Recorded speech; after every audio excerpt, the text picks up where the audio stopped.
দুনিয়া থেকে কোন দিন বিদায় নেব জানি না রে আল্লাহ। যেদিন মরে যাব টান মেরে ঘর থেকে বের করে দেবে, জীবনের শেষ গোসল হয়ে যাবে রে, মরা মুখ সব দেখে দেখে চলে যাবে, টেনে হেঁচড়ে কবরের দিকে নিয়ে চলে যাবে। কবরে শয়ে দেবে, বাঁশ চাপা দেবে, মাটি চাপা দেবে। 24 ঘন্টা যাবে না, মাথার চুল খসে খসে পড়বে। 3 দিন যাবে না রে, চামড়াগুলো গলে গলে পোকার পেটের খাবার হয়ে যাবে। 7 দিন লাগবে না, পেটের নারী বেরি সব চোখ মুখ কান নাক দিয়ে বের হয়ে কিম্ভূত কিমাকার চেহারা হয়ে যাবে রে। কত শখের বন্ধু পর হয়ে যাবে, কত প্রাণপ্রিয় কলেজার টুকরা সন্তানগুলো সব পর হয়ে যাবে।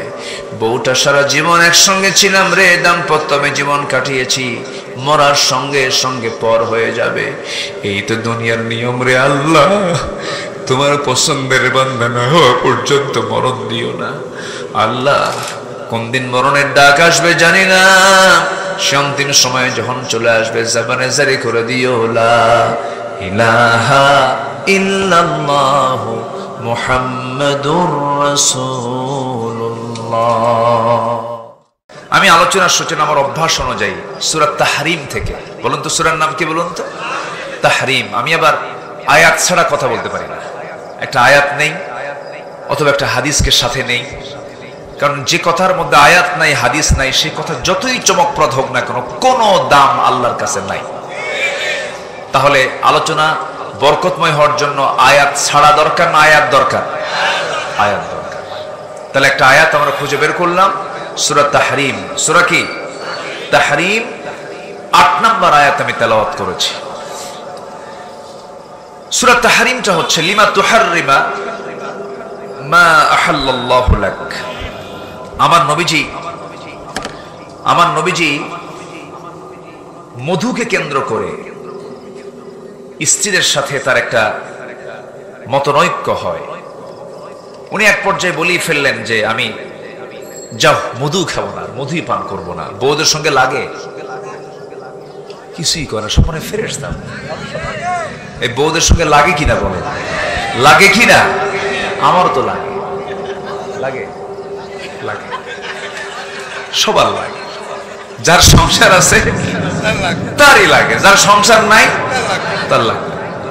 আর লাগে মানেই মোহাব্বত আছে। লাগে মানে কি? মোহাব্বত আছে। নারী এমন একটা জাতের নাম, না লাগলে নারী হবে না।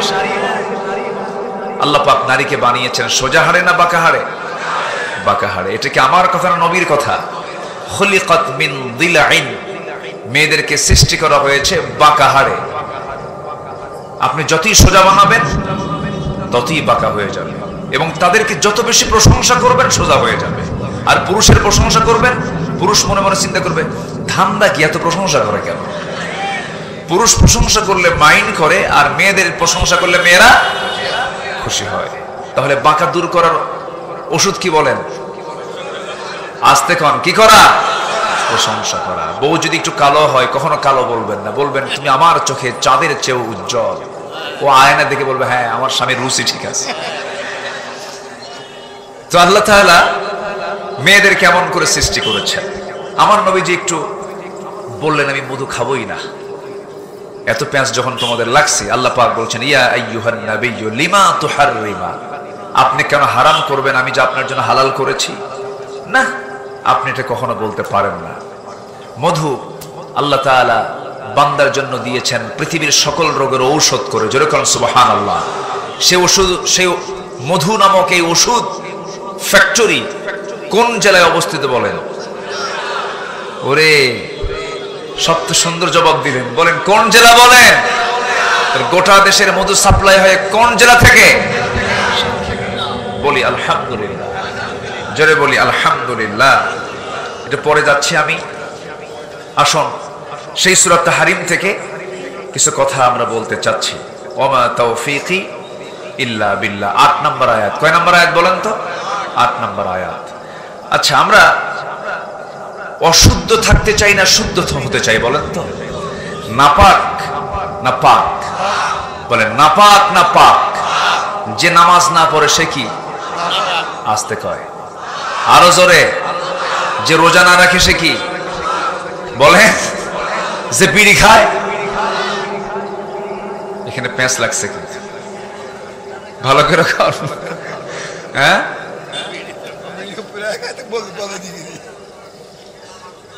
বিড়ি খাওয়া কি সুন্নতে মুআক্কাদা? এত বিড়ি খায় জাতি, এই জাতি বিড়ি খাওয়া ছাড়লো না।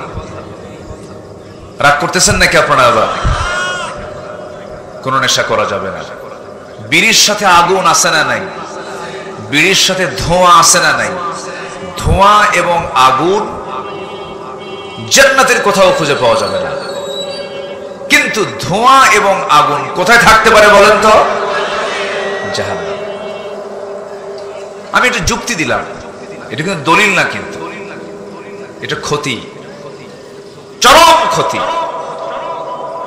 আমরা নাপাক থাকবো না, আমরা পাক থাকবো। নাপাকের ঠিকানা হলো জাহান্নাম, আর পাকের ঠিকানা কোথায়? জান্নাত। আমাকে খাঁটি হতে হবে,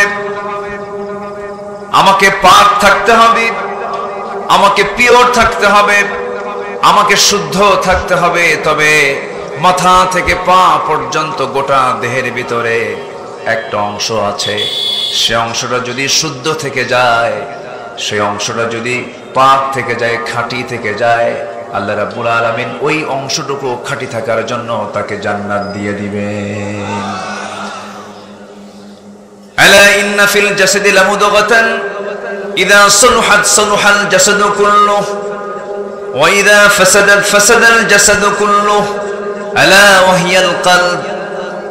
ও আমার সাহাবীরা, মানুষের দেহের ভিতরে একটা গোশতের টুকরা আছে, সেই টুকরা যদি খাঁটি থেকে যায়, শুদ্ধ থেকে যায়, গোটা বডি তার ঠিক থেকে যায়। আর ওই অংশটুকু যদি নষ্ট হয়ে যায়, গোটা দেহ নষ্ট হয়ে যায়। আলা ওয়াহিয়াল কলব, সাবধান, সেই জায়গাটা হলো কলব। জোরে কোন সুবহানাল্লাহ। কলব, এটাকে ঠিক রাখতে হবে। এটাকে শুদ্ধ রাখার জন্য আল্লাহ পাক কোরআনে 10টা পন্থা দিয়েছেন। কয়টা পন্থা দিয়েছেন বলেন তো? 10টা পন্থা। আমি খুব বেশি সময় নেব না, এই 10টা পন্থা আমি পয়েন্ট আকারে একটা একটা করে বলি, আমি আলোচনার ইতি টানবো। আমাকে সময় দিচ্ছেন তো সবাই? কি আমরা কি দোয়া না করে যাওয়ার, দোয়া না করার চিন্তা নিচ্ছি নাকি বলেন? শেষ দোয়া আছে না নাই বলেন তো? আচ্ছা, এই মাহফিলটা আজকে হওয়ারই কথা না। আমাকে সকালবেলা কমিটি বললো, হুজুর মাহফিল হবে না, আইসেন না। আমি বললাম তো আমি তো আইসে বসে আছি। গতকালকে আমার মাহফিল ছিল হলো রাজশাহীর পবাতে, রাজশাহীর পবা। সেখান থেকে আমি গিয়েছিলাম সারা রাত জার্নি করে, প্রায় 380 কিলোমিটার কয়রা গিয়েছিলাম, খুলনা কয়রা। সেই কয়রাতে একটা মসজিদ উদ্বোধন হবে, হামজা, আমি নগণ্য গোলাম, তারপরে আরো মেলাগুলো সব একসাথে, হ্যাঁ একদম 10-15 জন আলেম ওলামা সব এক জায়গায় হয়ে একটা মসজিদ উদ্বোধন হলো। এরপর মুরব্বীর সঙ্গে কথা হলো যে মাহফিল আমরা করব, আবহাওয়া আল্লাহ পাক ভালো দিয়েছেন, মাহফিল না করলে কেমন হয়। চলে আসছি। বেঁচে হয়েছেন মনে হয় আপনারা? খুশি হয়েছেন তো? আল্লাহ যেন খুশি হন, জোরে বলি আমিন। এই মাহফিল থেকে যদি একটা মানুষের নামাজি হয়, এটাই মাহফিলের সফলতা। আল্লাহ মাহফিলকে কবুল করুন, জোরে বলি আল্লাহুম্মা আমিন। আমার দিকে দয়া করে তাকাবেন, কেউ যাবেন না প্লিজ। আমি বড় জোর আর 1 ঘন্টার সময় আমি আপনার থেকে চেয়ে নিচ্ছি, কেউ যাবেন না, একটু থাকবেন। এই ঠিক আছে? হ্যাঁ, খান নাই? আহারে, যে চিল্লাইছে খায় নাই, খান, একসঙ্গে যাবো কিন্তু আমরা। হ্যাঁ, কথা আছে। তাহলে ওনার খাওয়ার ব্যবস্থা করেন একটা। যে আপনাদের খাওয়ার ব্যবস্থা মনে হয় নাই না? না, ওনাদের খাওয়ার ব্যবস্থা? হ্যাঁ, ও আচ্ছা। আবার কিছু কিছু মাহফিলে তাবারক করে, তো এটা মনে হয় নাই। কি কষ্ট পাচ্ছেন নাকি? আপনার ক্ষুধা লাগছে নাকি? কমিটিকে বলে দেবো কিছু, যে চাল টাল নিয়ে আসুক। মাশাআল্লাহ, বলি আলহামদুলিল্লাহ, খুব সুন্দর। তাহলে আমাদের গোটা বডি ঠিক করার আগে কোনটা ঠিক করতে হবে? বাইরেরটা না ভিতরেরটা? বলেন, বাইরেরটা না ভিতরেরটা? তার নাম কি? এটাকে ঠিক করতে হবে। এটাকে ঠিক করার জন্য 10টা পন্থা আছে। এই 10টা পন্থা যদি আমরা ট্রিট করি, আমরা ভালো হয়ে যাব, জান্নাত নামক বড় নিয়ামত আমরা পেয়ে যাব। এর মধ্যে 1 নাম্বার হলো খাঁটি মনে তওবা করতে হবে, নির্ভেজাল তওবা করতে হবে।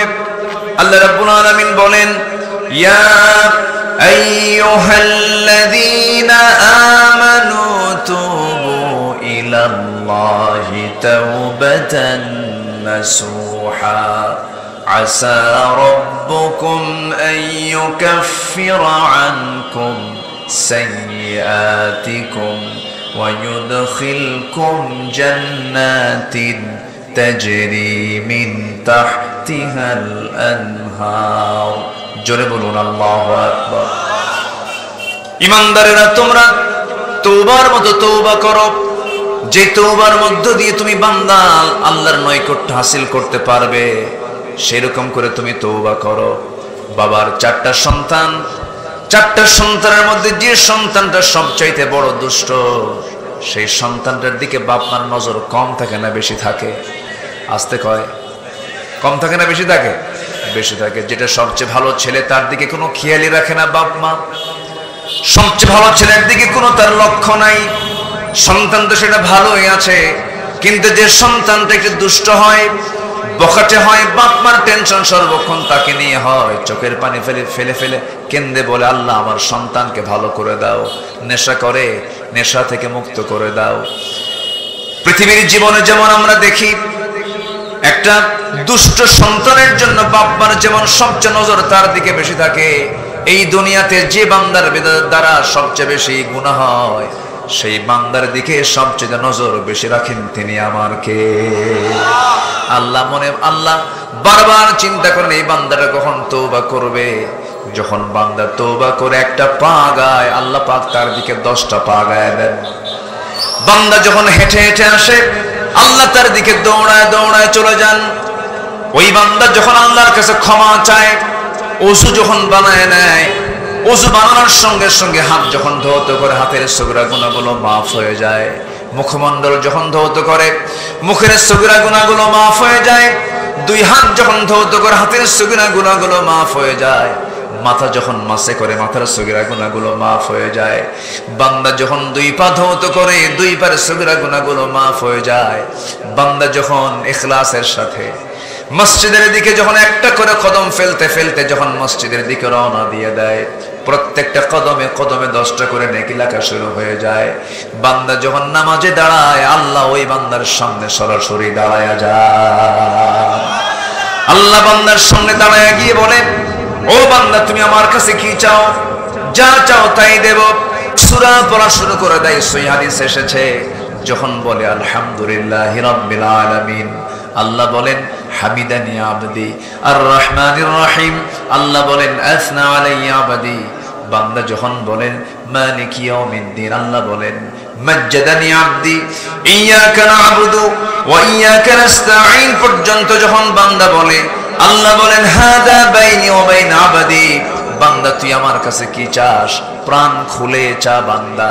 বান্দা যখন ইহদিনাস সিরাতাল মুস্তাকিম থেকে শুরু করে নিয়া ওয়ালাদ-দাল্লিন পর্যন্ত যখন বান্দা বলে, আল্লাহ বলেন বান্দারে নামাজের ভিতরে সূরা ফাতিহার প্রত্যেকটা আয়াতে যা যা চাইলি সমস্ত চাওয়াকে পাওয়া করে দিলাম।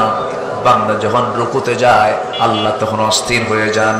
বান্দা যখন সিজদায় পড়ে যখন তাসবিহ পড়া শুরু করে দেয়, আল্লাহ বলেন ফেরেশতারা দেখ এই বান্দাগুলো কেমন করে আমাকে সিজদা দিল, আমাকে দেখলো না, জান্নাত দেখলো না, জাহান্নাম দেখলো না, আমার ভয়ে আমার কিতাবকে সুন্দর করে পড়াশোনা করে রিসার্চ করে আমাকে খুশি করার জন্য সিজদায় পড়ে কাঁদতেছে। ও ফেরেশতারা তোরা সাক্ষী থাক, এই সমস্ত বান্দার সমস্ত গুনাহগুলো মাফ করে আমি আল্লাহ তাদের জন্য জান্নাতের বাজেট পাস করে দিলাম। আল্লাহু আকবার বলেন। আমার আপনার প্রতি আল্লাহর দয়া কম না বেশি? আসতে বললেন না কম না বেশি? এই পৃথিবীর সব ভালোবাসাকে আপনি এক জায়গায় করবেন, আল্লাহর ভালোবাসাকে এক জায়গায় করবেন, আল্লাহর ভালোবাসাই সবচেয়ে বেশি ভারী হয়ে যাবে। সব রহমতগুলো 100 ভাগ করা হয়েছে, একটা ভাগ সবার মধ্যে দেওয়া হয়েছে, বাকি সব ভাগ রেখেছেন কার ভিতরে? আসতে বলবেন না কার ভিতরে? আল্লাহর ভিতরে। তওবা এমন একটা বিষয়ের নাম, যদি কোনো বান্দার তওবা কবুল হয়ে যায়, আত-তাইবু মিনাজ যামবি কামান লা যামবা লা, যার তওবা কবুল হয়ে যায় বুঝতে হবে তার পূর্বের জীবনের সমস্ত গুনাহগুলো আল্লাহ পাক মাফ করে দিয়েছেন। তওবা করব কার কাছে? গুনাহ হবে বান্দার, মাফ করবেন কে? গুনাহ হবে বান্দার, মাফ করবেন কে? তওবা করবে কে?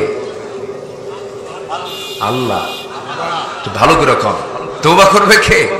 বান্দা। বান্দার তওবা করা হচ্ছে বান্দার দায়িত্ব, আর মাফ করার দায়িত্ব কার? আসতে বলো না, মাফ করার দায়িত্ব কার? আল্লাহ। নামাজ পড়তে দেয় নাই, নামাজ পড়লে সন্দেহ করা হয়েছে। আমি ঢাবির ছাত্র ছিলাম, ঢাকা ইউনিভার্সিটিতে আমি পড়াশোনা করেছি টুকটাক। আমি আমার সময় দেখেছি ৯৬ থেকে ২০০০ পর্যন্ত এই ১৬ বছর যারা ছিল, এই ১৬ আর ৫ কত হলো? ২১ বছর। ওই ৫ বছরের শাসনামল আমি দেখেছি, গিরার নিচে কেউ প্যান্ট পরলে পরে সন্দেহ করত না, গিরার উপরে প্যান্ট পরলে ভাবতো এটা শিবির করে, এটা জামাত করে, এটা ধরো। নামাজ পড়াকে সন্দেহ মনে করত। দাড়ি রেখে বিসিএস ভাইভা বোর্ডে গেলে পরে তাকে ডিসঅ্যালাউ করত। নামাজ ৫ ওয়াক্ত পড়লে বলতো তুই তো মৌলবাদী। এরকম করে করে বিভিন্ন ষড়যন্ত্রই চলেছে। নামাজকে যারা সন্দেহের চোখে দেখে তারা কোনোদিন ইমানদার হতে পারে না। আসতে বলবেন না, জোরে বলুন ঠিক কিনা? সম্মানিত ভাইয়েরা, যার জীবনে ইসলামের প্র্যাকটিস নাই, ইসলামের কালচার নাই, সে কেমন করে মুসলিম দাবি করতে পারে? একজন মুসলমান বিয়ে করবে অমুসলিমকে না মুসলিমকে? বলুন, জোরে বলেন, আরো জোরে, মুসলিম না অমুসলিমকে বলেন?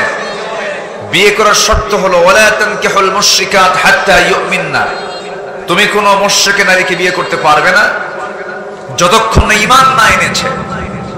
ঈমান যদি এনে থাকে, মুশরিকা হলেও সে ঈমান এনেছে, তুমি তাকে বিয়ে করলে কোনো আপত্তি নাই। আমার নবীজি ইহুদি মেয়েকেও বিয়ে করেছেন, অমুসলিমকে না, মুসলমান করে, মুসলমান করে, কোনো সমস্যা নাই, বরঞ্চ ভালো সবের কাজ। কিন্তু আমরা দেখেছি যারাই দেশপ্রেমের কথা বলেন, যারাই ধর্মীয় মূল্যবোধের কথা বলেন, তাদের ব্যাকগ্রাউন্ড হাতায় দেখেন। এদেশের স্বাধীনতার স্থপতির নাতিদের চরিত্রের দিকে একটু তাকায় দেখেন।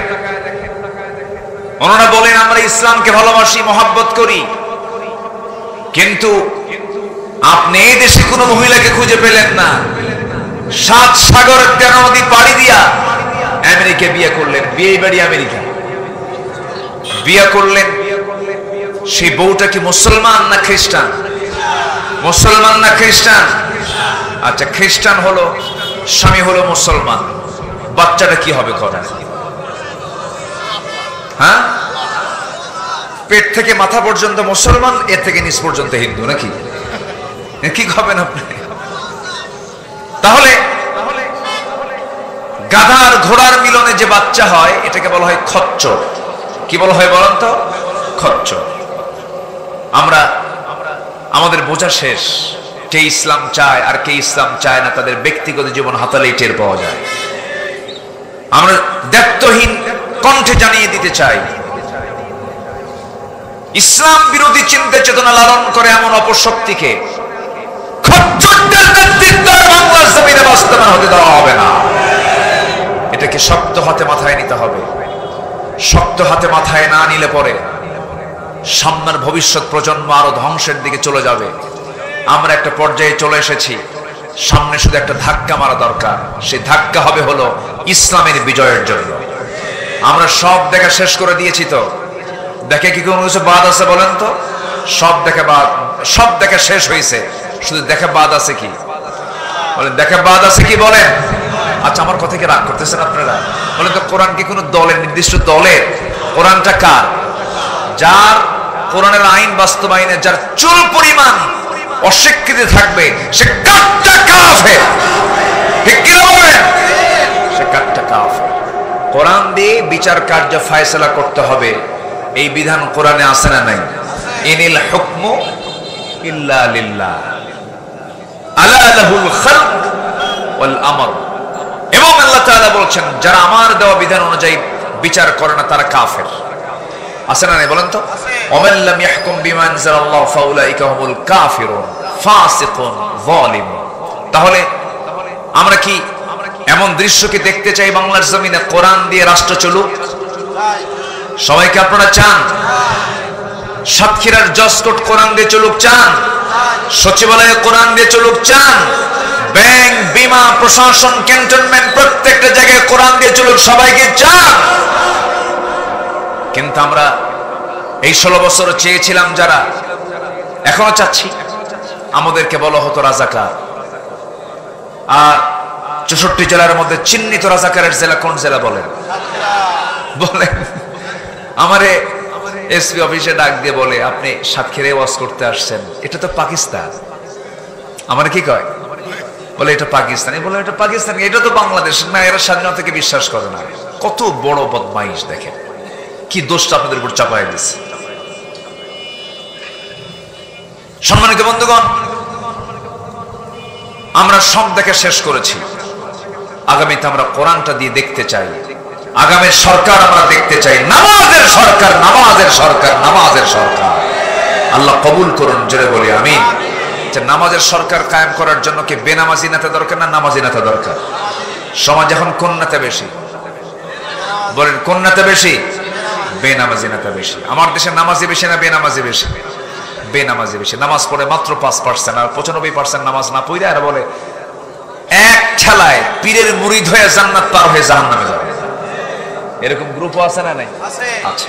কিন্তু না, যা করেছে ভুল।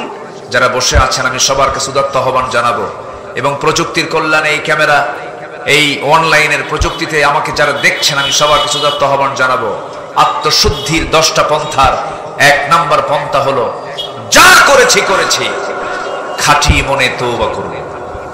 সবাইকে রাজি আছেন? আপনার গুনাহ বড় না আল্লাহর রহমত বড়? বলেন তো, বলেন বলেন। আমাদের গুনাহ বড় না আল্লাহর রহমত বড়? আল্লাহ কি মাফ করতে পারেন না? শর্ত হলো কি করতে হবে? বলেন বলেন বলেন, কি করতে হবে? তওবা। তওবা যদি করা হয়, আল্লাহ রাব্বুল আলামিন বলেন, বান্দা তোমার পাহাড় পরিমাণ যদি কোনো গুনাহ হয়ে থাকে আমি তোমাকে মাফ করে দেব। আমি তোমাকে সবকিছু মাফ করে সম্মানজনক জান্নাত আমি তোমাকে দিয়ে দেব। ইল্লা মান তাবা ওয়া আমানা ওয়া আমিলা সালিহান ফাউলাইকা ইউবাদদিলুল্লাহু সাইয়্যাতিহিম হাসানাত। জোরে বলুন আল্লাহু আকবার। যারা তওবা করবে, ঈমান আনবে, নেক আমল করবে, আমি আল্লাহ তাআলা তাদের শুধু গুনাহই মাফ করব না, তার জীবনের যে অর্জিত যত গুনাহগুলো আছে সমস্ত গুনাহগুলো আমি আল্লাহ সওয়াব বানায়া তা পাল্টায়া দেব। চিন্তা করা যায় আমার আল্লাহর দয়াটা কত। মানে তওবা যদি কবুল হয়, আমার আপনার জীবনের যে গুনাহটা আছে সেই গুনাহটা আল্লাহ পাক সাইয়্যাতকে হাসানাত দিয়ে সওয়াব দিয়ে পরিপূর্ণ করে দিবেন। তাহলে আমার আল্লাহকে আমাকে জান্নাত দিতে চান? আস্তে খাও, জান্নাত দিতে চান, কিন্তু আমাদের প্রস্তুতি কম। আল্লাহর নাম নেওয়ারই সময় থাকে না। খাওয়ার আগে বিসমিল্লাহ খাবো এটাও মনে থাকে না। খাওয়ার আগে যে বিসমিল্লাহ বলবো এটাও মনে থাকে না। কিন্তু আল্লাহ রাসূল বলছেন বিসমিল্লাহ যদি প্রথমে মনে নাও থাকে, মাঝখানে যদি মনে হয় তাও বলো বিসমিল্লাহি আউয়ালাহু ওয়া আখিরাহু, তাও আমার নামটা বাদ দিও না। আল্লাহু আকবার বলে তওবা করব কার কাছে? আল্লাহর কাছে। ছোট্ট একটা ইতিহাস মনে পড়লো আমার নবীজির সময় কোন এক নারী, কোন এক মহিলা জেনার কাজে লিপ্ত হয়ে গেছে। মাহফিলে কি মা বোন আসছে? মায়েরা আসছে, মাশাআল্লাহ, আলহামদুলিল্লাহ। আপনাকে অনেক সুন্দর লাগতেছে। আপনি কাজী সাহেব তো না? মানে কাজী মানে পদবী যেটা আপনাদের এলাকার, আলহামদুলিল্লাহ। আমাদের কাজী সাহেবকে যদি একটু দাড়িওয়ালা যদি মানে উনি হতেন, খুব সুন্দর লাগতো না? বলেন তো, রেখে দিবেন, বয়স হয়ে গেছে তো। মাশাআল্লাহ মাশাআল্লাহ, রাখবেন না? ইনশাআল্লাহ রাখতে হবে। সবাই কি মনে করেন আপনারা? আমরা আগামীর মাহফিলে আমাদের কাজী সাহেবকে আমরা দাড়িওয়ালা দেখতে চাই ইনশাআল্লাহ।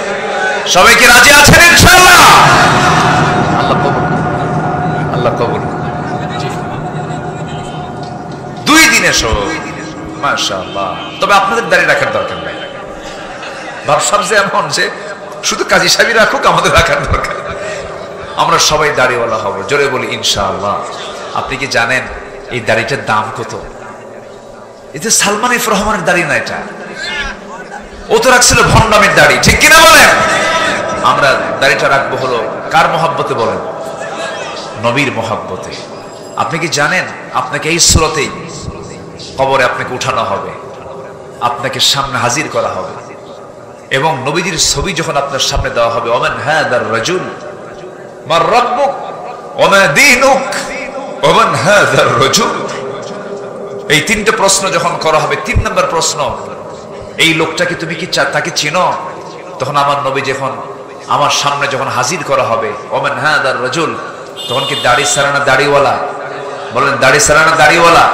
কিন্তু আমি দাড়ি ছাড়া চলে গেছি কবরে, তাহলে আমার চেহারার সঙ্গে কি তার চেহারা মানাবে? মানাবে না, বেমানান হয়ে যাবে। কষ্ট পেলে কষ্ট মনে নিবেন না, আমি মহাব্বত রেখে কথা বলছি। আমি যখন দাড়িটা রাসূলের সুন্নাহ অনুযায়ী রাখবো, আমার নবীও দাড়িওয়ালা, আমিও দাড়িওয়ালা, আমার নবী যে নামাজি আমিও নামাজি, আমার নবী যে সত্যবাদী আমিও সত্যবাদী, আমার নবীজি দানশীল আমিও দানশীল, আমার নবীজি তাহাজ্জুদ গোজার আমিও তাহাজ্জুদ গোজার, আমার নবীজি সামাজিক ব্যক্তিত্ব আমিও সামাজিক ব্যক্তিত্ব, আমার নবীজি দ্বীনের দায়ী আমিও দ্বীনের দায়ী, আমার নবীর চরিত্রের সঙ্গে আমার চরিত্র মিলে যাবে, চেহারা মিলে যাবে, দাড়ি মিলে যাবে, সুরাত মিলে যাবে। সেই সময় আমার চোখ দিয়ে পানি বের হবে আর বলবো, হ্যাঁ নবীনা মুহাম্মদ সাল্লাল্লাহু আলাইহি ওয়াসাল্লাম। এই 3টে প্রশ্নের জবাব দেওয়া মানে জান্নাতের সমস্ত সুঘ্রাণ কবর থেকে পাওয়া শুরু করে দেওয়া। জোরে বলে সুবহানাল্লাহ। আল্লাহ কবুল করুন, আল্লাহ কবুল করুন। একটা মহিলা সাহাবীর কথা মনে হলো আমার মায়েরা একটু কান লাগান, একদম মনোযোগ দিয়ে কথাটা শুনবেন। আপনার একটা কথা আপনার জীবনকে চেঞ্জ করে দিতে পারে। এটা তো আমার কথা না, সাহাবে কেরামদের জীবন থেকে ছোট্ট একটা ইতিহাস আমার মনে পড়লো। সেই মহিলা সাহাবী নবীর কাছে এসে হাউমাউ করে কান্দে। আমার নবীজি বললেন, মহিলা কান্দো কেন? ইয়া রাসূলুল্লাহ, বড় একটা ভুল করে ফেলেছি, বড় একটা অপরাধ করে ফেলেছি। কি করেছো বলো? এত বড় দোষ করেছি যার শাস্তি দুনিয়াতে বেঁচে থাকতে পারবো না। কি করেছো বলো? ইসলামের শাস্তি 3টা গুনাহ, 3টা অপরাধ করলে পরে তার বাঁচার কোনো অধিকার নাই। কয়টা অপরাধ বলেন? 3টা অপরাধ মনে রাখবেন। কতলুন নাফস, যদি কেউ কাউকে হত্যা করে ইসলাম তাকে হত্যার নির্দেশ দিয়েছে। এরকম হত্যাকারী আমার দেশে মনে হয় নাই। 16 বছরে, এই 16 বছরে 60,000 মানুষকে খুন করা হয়েছে। 60,000। প্রতিটি হত্যার বিচার বাংলার জমিনে হতে হবে। ফেরাউন মেরেছিল হলো 40,000। ফেরাউন মারছিল কত? তাহলে এটা কমছে না বাড়ছে? এটা বাড়ছে। ফেরাউন মেরেছিল কেমন জানেন? ওটা আবার আরেক পাষাণ, মার পেট চিরে বের করতো ছেলে সন্তান। ইউযাববিহুনা আবনাআকুম, ছেলে সন্তানগুলোকে জব করত। ওয়াইস্তাহইয়ুনা নিসাআকুম, মেয়ে সন্তানগুলোকে জিন্দা রাখত। ফেরাউন তার ক্ষমতাকে পাকাপোক্ত করার জন্য 40,000 শিশুকে হত্যা করেছিল। ফেরাউন পৃথিবীতে বেঁচে ছিল হলো 1600 বছর, আর এরা 60,000 মেরে বেঁচে ছিল হলো 16 বছর। সংখ্যার কি মিল দেখছে? সংখ্যারও মিল আছে, চরিত্রেরও মিল আছে। যারা মানুষকে হত্যা করে রাজনীতি করে তারা সবগুলো ফেরাউনদের প্রেতাত্ম। আপনি জানেন একটা মানুষের জীবনের দাম কত? আল্লাহ তাআলা নিজে বলছেন, কোরআনে বলছেন, ফাকাতালান নাস জামিআ। যে ব্যক্তি একটা মুসলমানকে, যে ব্যক্তি একটা মানুষকে হত্যা করলো, সে যেন গোটা পৃথিবীর সকল মানুষকে হত্যা করলো। কত বড় অপরাধ না? কত বড় অপরাধ! একটা মানুষকে মেরে ফেলা মানে গোটা পৃথিবীর মানুষকে মেরে ফেলা। কার কথা? আল্লাহর কথা। ইসলাম 3টা অপরাধকে একদম ক্ষমার যোগ্য বলেছে। ইসলাম বলেছে তাদেরকে মেরে ফেলতে হবে। নাম্বার 1 হচ্ছে যদি কেউ কাউকে খুন করে ফেলে, খুন করলে তার কোনো ক্ষমা নাই। নাম্বার 2 হলো যদি কেউ জিনা করে ফেলে, কিন্তু সেই জিনাটা হতে হবে বিবাহিত অবস্থায়। যদি কেউ জিনা করে ফেলে তার শাস্তি হলো পৃথিবীতে বাঁচার কোনো অধিকার নাই। আর যদি কোনো অবিবাহিত যুবক যুবতী যদি জিনার কাছে লিপ্ত হয়ে যায়, তার শাস্তি হলো মিয়াতা জালদা, 100 দোররা মারতে হবে। সেটাকে ঘরে না বাইরে? আসতে কোন কেন? ঘরে না বাইরে? একা কিনা সব লোক দেখে, সব যুবকদেরকে ডাক দিয়া এই যুবককে মারতে হবে 100 দোররা। ও দেখলেই যেন ওর মনে হয় ওরে বাপরে বাপ, এ কি মায়ের এটা! কি কথা কি বুঝতেছেন আপনারা? ইসলাম কি সুন্দর করে বলে। আমি এগুলো মক্কায় কিছু পানিশমেন্ট দেখেছি, জেদ্দায় এটা কতলের দৃশ্য দেখলাম, একদম গোটা জেদ্দাবাসীকে ডাকছে, জেদ্দাবাসীকে ডেকে সামনে কাজীও চলে আসলো। কাজী আরবিতে কাজী মানে হলো জাস্টিস, বিচারপতি। বসলো চেয়ারে, জমটুপি পড়ায় দিল, কি বলে কি যে মারে জল্লাদ, জল্লাদ চলে আসলো। আগে তাকে তালকিন পড়ানো হলো, কালেমা পড়ানো হলো, আল্লাহর বিধান তো বিধান পড়ানো হলো, সবকিছু পড়ানো হলো। ওই আয়াতটা পড়া হলো যে আয়াতে এই শাস্তির বিধান আছে, সে আয়াতটা তেলাওয়াত করা হলো। ফারজুমুহুমা নাকালাম মিনাল্লাহ, মানে তাকে যে পাথর মেরে শেষ করা অথবা কতল করা, এই আয়াতটা পড়ানো হলো। এরপরে একদম তরবারির একটা আঘাতে মস্তকটাকে ছিটকে ফেলে দেওয়া হলো এবং চতুর্দিকে আওয়াজ হলো আল্লাহু আকবার, সবচেয়ে বড় তিনি কে, সবচেয়ে বড় তিনি কে। আজকে জেনার শাস্তি ইসলাম দিয়েছে। আমার দেশের আইনজীবী কিছু আছে বলে এগুলো কোন আইন হলো, এত পাশবিক আইন, এই সমস্ত আইন চলতে পারে না। জুতা পেটা করা দরকার এই বেয়াদবদের, ঠিক কিনা বলেন? আমাকে সৃষ্টি করেছেন কে? বিধান দিয়েছেন কে? বান্দার অকল্যাণ কল্যাণ কোনটা ভালো কোনটা মন্দ সবচেয়ে বেশি বুঝেন তিনি আমার কে? আল্লাহর আইনের ভিতরে যে হাত দেবে তার ঈমান আছে না গেছে? চলে গেছে। কিন্তু আমার দেশে জেনার কি কোনো শাস্তি আছে? জেনা করে ধরা পড়ছে, জেনার শাস্তি কি জানেন? 100 টাকা জরিমানা। কত জরিমানা বলেন? 100 টাকা জরিমানা। আমার দেশের জেনার শাস্তি হলো 100 টাকা জরিমানা। ইসলাম বলে দিচ্ছে তাকে শেষ করে দাও। নাম্বার 3 হলো ওই সমস্ত ব্যক্তি কি পৃথিবীতে রাখার কোনো অধিকার নাই কারো, যারা দিন থেকে বের হয়ে যাবে, মুরতাদ হয়ে যাবে, আল্লাহর বিরুদ্ধে কথা বলবে, নবীর বিরুদ্ধে কথা বলবে। আমার বন্ধুগণ, নবীর বিরুদ্ধে আল্লাহর বিরুদ্ধে আজ পর্যন্ত আমার দেশে একজন দুজন নয়, ডজন ডজন নাস্তিক আল্লাহর বিরুদ্ধে নবীর বিরুদ্ধে কথা বলেছে, একটারও এ পর্যন্ত কোনো শাস্তি দেওয়া হয় নাই। বরঞ্চ নববধূর মতো 90-এর দশকে তাসলিমা নাসরিনকে বাইরে বের করে দেওয়া হয়েছে। এরকম করে বহু নাস্তিককে সম্মান করে তাদেরকে বাইরে, তাদেরকে ট্রান্সফার করে দেওয়া হয়েছে, কাউকে শাস্তি দেওয়া হয় নাই। কিন্তু যদি আজকে যদি একটা জেনাকারের, একটা মুরতাদির, একটা খুনির যদি জেনা খুনির মুরতাদের যদি শাস্তি যদি ঢাকার 0 পয়েন্টে সবার চোখের সামনে যদি বাস্তবায়ন করা হতো, আল্লাহর কসম করে বলি এই সমস্ত শাস্তির বিধান কার্যকর হলে পরে গোটা জমিন থেকে সমস্ত অন্যায় কাজ অবশ্যই বন্ধ হয়ে যেত, ঠিক কিনা বলেন? আমার নবীর সামনে একজন মহিলা সাহাবী এসে বললেন, ইয়া রাসূলুল্লাহ, আমি এমন গুনাহ করে ফেলেছি, আমার শাস্তি হলো আমার দুনিয়াতে বাঁচার অধিকার নাই। রাসূল বলেন, কি করেছো? আমি জিনা করে ফেলেছি। না তুমি করো নাই। হুজুর আমি জিনা করে ফেলেছি। না তুমি করো নাই। হুজুর আমি জিনা করে ফেলেছি। 3টি বার রাসূল মানা করলেন। মহিলা বলছেন, হুজুর আমি জানি আপনার মধ্যে দয়া কাজ করছে, কিন্তু দয়া দেখায় কি লাভ হবে? আমি চাই না জাহান্নামে চলে যাই, আমি চাই না জিনার কাতারে আমি কিয়ামতের দিন দাঁড় হয়ে যাই, আমি চাই এর শাস্তি দুনিয়ার জিন্দেগিতেই হয়ে যাক। ইয়া রাসূলুল্লাহ, আপনি আমার উপর আইনটা কার্যকর করে দেন। আমার নবীজি বলছেন, মহিলা জিনা যে করেছো, জিনার ফলে তোমার পেটে বাচ্চা আসছে নাকি? বাচ্চা আসছে। যাও, সন্তান ডেলিভারি না হওয়া পর্যন্ত তোমার উপরে কোনো আইন কার্যকর করা যাবে না, কারণ তুমি অপরাধ করতে পারো, তুমি অপরাধী হতে পারো, কিন্তু তোমার সন্তান কোনো অপরাধ করে নাই। চলে যাও মহিলা। মহিলা পরাক্রান্ত হৃদয় নিয়ে বাড়িতে ফিরলেন। সেজদায় পড়ে পড়ে কাঁদেন, তওবার পরে তওবা করেন, সেজদায় পড়ে পড়ে ডুকরে ডুকরে কাঁদেন। 9টা মাস পার হলো, সন্তান ডেলিভারি হয়ে গেল। সন্তান ডেলিভারি হওয়ার 2 দিন 3 দিন 4 দিন পর নয়, মাত্র একটা দিন পর সন্তানকে বাসায় রেখে নবীর সামনে হাজির হয়ে বলছেন, ইয়া রাসূলুল্লাহ, সন্তান ডেলিভারি হয়ে গেছে, আপনি আমার উপর আইনটা কার্যকর করে দেন। রাসূল বলছেন, মহিলা সন্তান তো ডেলিভারি হলো, সন্তানটা জীবিত না মৃত? হুজুর সন্তান তো জীবিত রেখে এসেছি। আমার নবীজি বলেন, কোনো কথা নাই, হাওলাইনি কামিলাইন, অবশ্যই তোমাকে 2টা বছর সন্তানকে দুধ পান করাতে হবে। যাও মহিলা বাড়িতে চলে যাও। হুজুর আমি বাঁচবো তার গ্যারান্টি? রাসূল বললেন, আমি তোমার জন্য দোয়া করে দিলাম। একটা প্রশ্ন করতে চাই, বলুন তো আমার নবী আসামি ধরার জন্য কি পুলিশ পাঠানো লাগছে নাকি? পুলিশ পাঠানো, কোনো জেলখানার প্রয়োজন হয়েছে নাকি? কোনো গোয়েন্দা লাগে নাই, কোন পুলিশ লাগে নাই, জেলখানার প্রয়োজন হয় নাই, আসামি নিজে হাজির হয়েছে বিচারপতির সামনে একমাত্র কেবলমাত্র কার ভয়ে? জাতি ভালো হবে কার ভয়ে? জাতিকে শিক্ষা দিতে হবে কার ভয়ের শিক্ষা? আল্লাহর ভয়ের শিক্ষা দিতে হবে, মানুষ ভালো হয়ে যাবে। আল্লাহর ভয়ে ছাড়া মানুষ ভালো হবে না। প্রশাসনের ভয় দেখি মানুষকে ভালো করা যাবে না। খুন কখনো বন্ধ হবে না। ওমরে ফারুক রাদিয়াল্লাহু তাআলা প্রথম খলিফারা বলে 2টা বছর তিনি মদিনার বিচারপতি ছিলেন। মদিনার বিচারপতি, তিনি প্রধান বিচারপতি ছিলেন। 2টা বছর 24 মাস তিনি বিচারপতির দায়িত্ব পালন করলেন।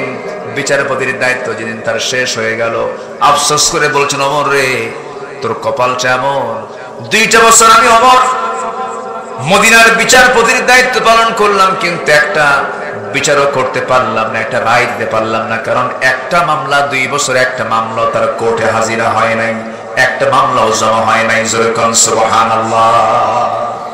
একটা মানে বিচারালয় আছে, আদালত আছে, কিন্তু কোন আসামি আসতে, কোন আসামি নাই। কার ভয়ে? আসতে বলবেন না, কার ভয়ে? আল্লাহর ভয়ে। এখন আমার দেশে কোর্ট কাছারিতে আসামি কম না বেশি? আসামি কম না বেশি?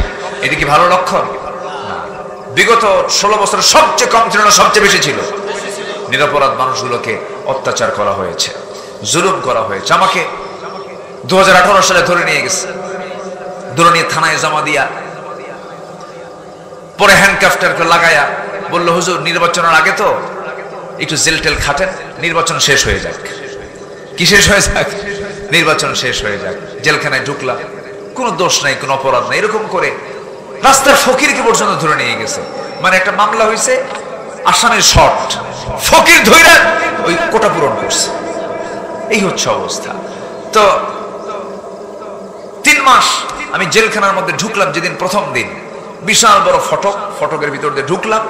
ঢোকা মাত্রই দেখি আমার এক পরিচিত এক মুরব্বী, বয়স 80 থেকে 85 বছর হবে, আমার দিকে তাকায়, আমাকে দেখি লম্বা একখান সালাম দিয়ে বলে, হুজুর আপনি জেলখানায় ঢুকছেন?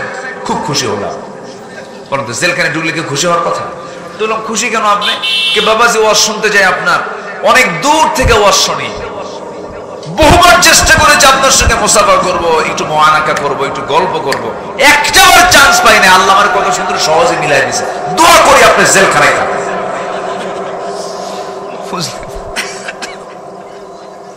সম্মানিত ভাইয়েরা, এই অত্যাচারগুলো করা হয়েছে। চাচাকে বললাম, আপনার বয়স 80 বছর, নাতিপুতি ধুয়ে জেলখানায় কেন? কোনো অকাম করছেন আপনি? বলে ঠোঁট কাটা চাচা, মানে মুখ থেকে বের হয়ে যায় কথাগুলো। বললাম, আপনি কি করছেন আপনি?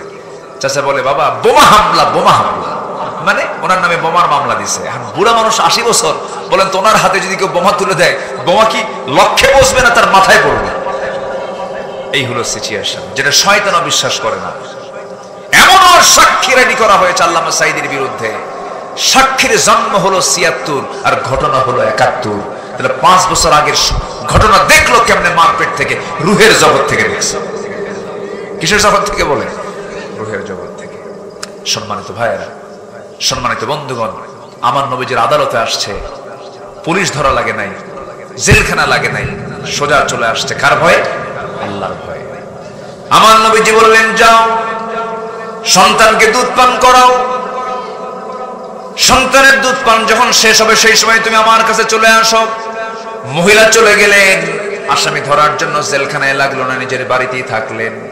সন্তানকে দুধ পান করালেন। 6টা মাস গেল না, সন্তানের টোটাল দুধ বন্ধ করে দিলেন।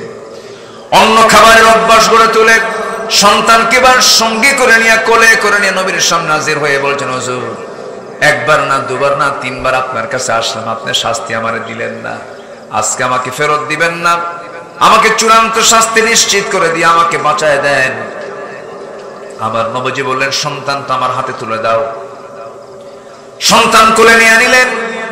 সাহাবায়ে কেরামকে লক্ষ্য করে বলছেন, সাহাবীরা, এই যে সন্তানকে তোমরা আমার হাতে দেখতে পেতেছো, এই সন্তানের লালন পালনের দায়িত্ব যে বান্দা গ্রহণ করবে, আমি রাসূল আর সেই সাহাবী জান্নাতের মধ্যে 2 নখের দূরত্ব অবস্থান করব। ফাইয়া ফিল জান্নাতি কাহাতাইন।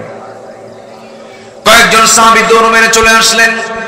আমার নবীজি একজন সাহাবীর কোলে সন্তানকে উঠায় দিলেন আর বললেন, ও সাহাবীরা, আমার এই আদরের মহিলা সাহাবীকে নিয়ে যাও, উন্মুক্ত মরু প্রান্তরে বুক পর্যন্ত পুঁতে রেখে তাকে পাথর মেরে শেষ করে দাও। যখন বুক পর্যন্ত পুঁতে রাখা হলো, পর্দার নিয়ম রক্ষা করে তাকে কাপড় দিয়ে ঢেকে দেওয়া হলো। সাহাবায়ে কেরাম যখন পাথর মারতেছিলেন, এর মধ্যে একজন সাহাবী সাইয়েদনা আলী পাথর যখন মারছিলেন, ওই মহিলার শরীর থেকে কয়েক ফোঁটা রক্ত ছিটকে সে তার হাতে লাগলো। রক্তগুলোকে দেখলেন, নাপাক রক্ত মনে করে নাসিকা কঞ্চিত করলেন, নাক শিকায় তুললেন। সঙ্গে সঙ্গে নবীর কাছে গিয়ে কি কথার যখন পুনরাবৃত্তি করে বলছেন, হুজুর ওই মহিলাকে যখন পাথর মারতেছিলাম, ওই মহিলার কিছু রক্ত আমার হাতে এসে নাপাক রক্ত ছিটকে পড়েছিল। রাসূল বলছেন, ও আমার আলী, তুমি কার রক্তকে নাপাক রক্ত বলো? তুমি কি জানো এই রক্তটা জমিনে স্পর্শ হওয়ার পূর্বে মহান রব্বুল আলামিন তাকে জান্নাতের মেহমান বানায় নিয়েছে। সুবহানাল্লাহ বলবেন না? কিসের কারণে? তওবা। কিসের কারণে বলেন? তওবা। তাহলে ওই মহিলাকে আল্লাহ পাক মাফ করে দিয়েছেন কোন আমলের কারণে বলেন তো? বলেন কোন আমলের কারণে? তওবা।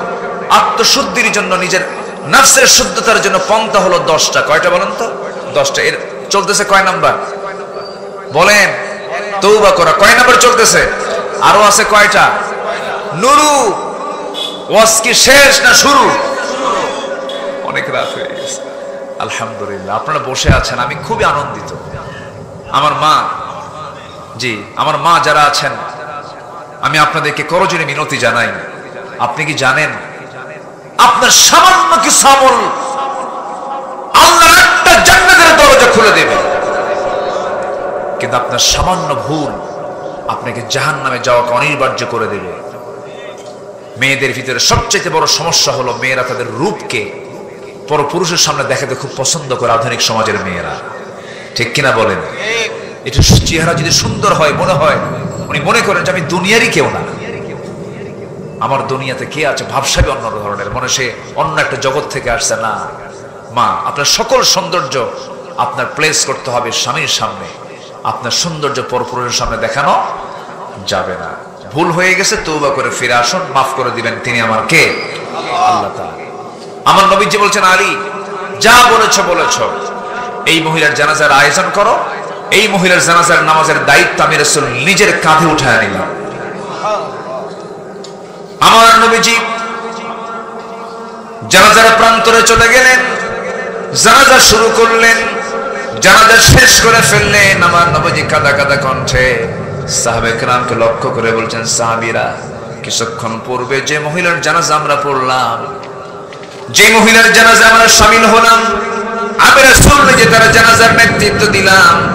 এই মহিলার জীবনের শেষ সময় পর্যন্ত 24 ঘন্টার ম্যাক্সিমাম টাইম সেজদায় পড়ে যে পরিমাণ তওবা করেছে, যে পরিমাণ চোখের পানি ফেলে যায় নামাজ ভিজে ফেলেছে, এই মহিলার সেই তওবা যদি মদিনার 70 জন গুনাহগারদের মাঝে যদি বন্টন করে দেওয়া হতো, প্রত্যেককেই মাফ করে আল্লাহ রাব্বুল আলামিন তাদের 70 জনকে জান্নাত দিয়ে দিতেন।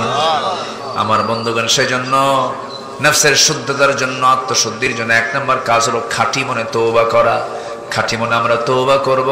আজকে ফজর থেকে শুরু করব, জীবনের নামাজ 5 ওয়াক্ত ছাড়বো না। রাজি আছেন কারা কারা? 5 ওয়াক্ত নামাজ পড়বেন কারা কারা? একটু হাত তুলে দেখান না। জোরে বলি ইয়া আল্লাহ, আরো জোরে বলি ইয়া আল্লাহ, ইয়া রহমান। আমাদেরকে 5 ওয়াক্ত সালাত নামাজ আদায় করার তৌফিক তুমি আল্লাহ দিয়া দাও। জোরে বলি আমিন, আরো জোরে আমিন, আরো জোরে আমিন। নাম্বার 2, 10টা যে আক্ষরিক ভাবে শেষ করে দিচ্ছি, খুব ব্যাখ্যায় যেতে পারবো না। নাম্বার 2 হলো নামাজের প্রতি যত্নবান হওয়া, যেটা আমি একটু আগে বলেছি। নামাজের প্রতি আমরা অযত্ন হব না যত্ন নেব বলেন তো? জাহান্নামে যাওয়ার 1 নম্বর কারণ কি বলেন? বলেন নামাজ। জাহান্নামে যাওয়ার 1 নম্বর কারণ কি?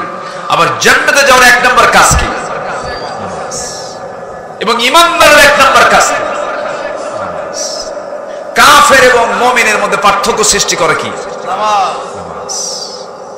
চরিত্রহীন এবং চরিত্রবানের মধ্যে পার্থক্য কি বলেন? নামাজ। খুব কষ্ট দিয়ে ফেলতেছে আপনাদের। নাম্বার 2 হলো সালাতের ব্যাপারে যত্নবান হওয়া। আল্লাহ রাব্বুল আলামিন বলেন সূরাতুল আলার 14 নম্বর আয়াত, قد أفلح من تزكى وذكر اسم ربه فصلى بل تؤثرون الحياة الدنيا والآخرة خير وأبقى إن هذا لفي الصحف الأولى صحف إبراهيم وموسى جربون الله أكبر نمبر 3 হলো সিয়াম সাধনা হলো আত্মশুদ্ধির 3 নম্বর মাধ্যম 3 নম্বর পন্থা রোজা শুধু রমজান মাস নয় রোজা কিন্তু সারা মাসই আছে সারা মাস আছে না নাই যে যুবকের যৌবন কন্ট্রোল করতে পারে না তাকে রাসূল কি আদায় করতে বলেছেন বলেন রোজা আদায় করতে বলেছেন সিয়াম আদায় করতে বলেছেন আমার নবীজি সোমবারে বৃহস্পতিবারে রোজা রেখেছেন এবং প্রত্যেক মাসের 13 14 15 তারিখে রোজা রেখেছেন মুহাম্মদ সাল্লাল্লাহু আলাইহি ওয়াসাল্লাম অতএব রমজান মাস শুধু ফরজ রোজার মাস আর বাকি সারা বছর হলো নফল রোজার মাস কি মাস বলেন নফল রোজার মাস নফল রোজাগুলো রাখবো আমরা নফল ফরজকে পাহারা দেবে আপনি কি জানেন এই রোজাটার পুরস্কারটা এমন বরকতের পুরস্কার প্রত্যেকটা সওয়াব লেখে ফেরেশতারা আর রোজার সওয়াব লেখে আল্লাহ তাআলা নিজে বান্দাকে দিয়ে দেন জোরে কোন সুবহানাল্লাহ রোজা রাখবো কার জন্য আল্লাহ তবে রোজার মধ্যে মানুষকে দেখানোর কোনো সুযোগ নাই হজে দেখানোর সুযোগ আছে আল হাজ লেখে কি লেখে আল হাজ লেখে যাকাত দেয় বলে খুব লোকটা বড় দানশীল দানবীর বলে নামাজি নামাজ পড়লে মানুষ দেখে বলেন লোকটা নামাজি দেখানোর সুযোগ আছে দানকে দেখানোর সুযোগ আছে হজকে দেখানোর সুযোগ আছে কিন্তু রোজা এমন একটা ইবাদত কেউ দেখার কোনো সুযোগ শুধু দেখেন কে বলেন আজ তো না কে দেখেন আজ থেকে 15 বছর আগে আমি সাউথ কোরিয়া গিয়েছিলাম সাউথ কোরিয়া কুত্তা খায় কি খায় খালি কুত্তা মানে কুত্তা জব করে আর খায় কোনো হোটেল নাই এমন একটা বেকায়দা গিয়েছিলাম এমনকি বিস্কিট যে বানায় বিস্কিটের মধ্যেও ওই শুকুরের চর্বি মানে খাওয়া দাওয়া এত কষ্ট চরম কষ্ট নিজে রান্না না করা পর্যন্ত কোনো খাবারে আপনি শুদ্ধতা পাবেন না হালাল পাবেন না তো আমার একটা সফর ছিল সেখানে দুটো মসজিদ উদ্বোধন ছিল দুটো মসজিদের উদ্বোধনের জন্য আমি গিয়েছিলাম আজ থেকে আরো 13-14 বছর আগে তো আমার এক পরিচিত এই দেশেরই মানুষ প্রবাসী ওখানে থাকে সে ওখানে বিয়েও করছে কি করছে বিয়ে শাদী করছে বৌদ্ধ একজনকে বিয়ে করে তাকে মুসলমান বানায় নিয়ে এরপরে সংসার করছে তো সে বন্ধু সেই ভাইটা আমাকে বলতেছে ভাই আমার এক মালিক সে বৌদ্ধ তো রমজান মাসে রোজা আছি আমি আমাকে বারবার বলতেছে তুমি পানি খাও তো আমি তো হলি ফাস্ট আমার মানে জাস্ট আমি রোজা আছি আমি কেন খাও তুমি না আমার আল্লাহ দেখে ফেলবে আমার আল্লাহ রাগ করবে অসন্তুষ্ট হবে আল্লাহ পাক আমাকে রোজা রাখার জন্য বলেছেন কি তোমার আল্লাহ তোমাকে মানা করছে ভালো কথা খাইও না আমার সামনে লুকায় খাও যাও কি কথা কি বুঝতেছেন না মানে